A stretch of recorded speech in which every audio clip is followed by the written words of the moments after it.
$12.750 Sonata DN8 2023 1.6 турбо туғандар.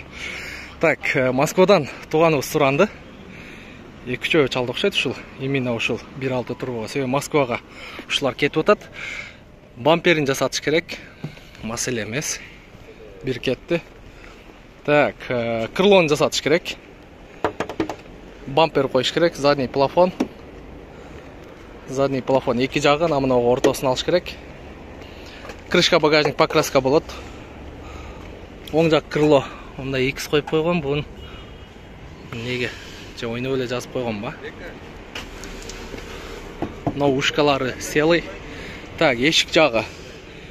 Ешік жағында кичине сарапиналар бар. Мынандай білінер білінбес. Мінеке. Мен сіздерге как оно есть тартып берейін.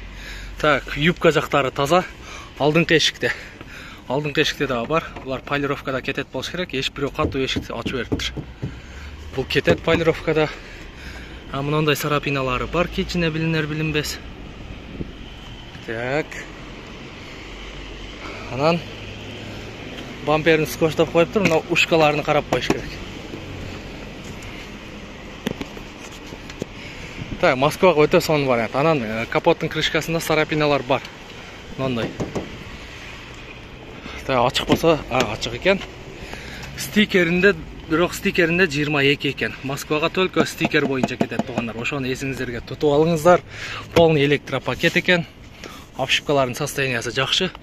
Вилюрс сиденья, домкратный сиденья. Негізі таксиге ушыл жақсы. Қандай дедіңіздер? Клиент келгенше тарс жығытып, чалқалап, керіліп, денен чойып тұрып, клиент келгенде тарс тұрғызады. Таксиге ушыл сон вариант. Так, полоса қармайды, ручник, антизанос бар, круиз контроль бар, дистанция қармайды, подогрев руля бар екен Москваға, Россияға. Монитор задний вид камера, драйв мод, автохолд, подстаканник, салон состояниясы жақсы екен. Черный салон, серый потолок, четкий, грамотный. Машинаның өзінің өңі дағы мокрый асфальт. Ошындағы 15-16-ға чейін ойнап ұтса болады туғандар. 16-5-ке чейін даже. 2022 екен стикері. Байланышқа шыға бересіздер.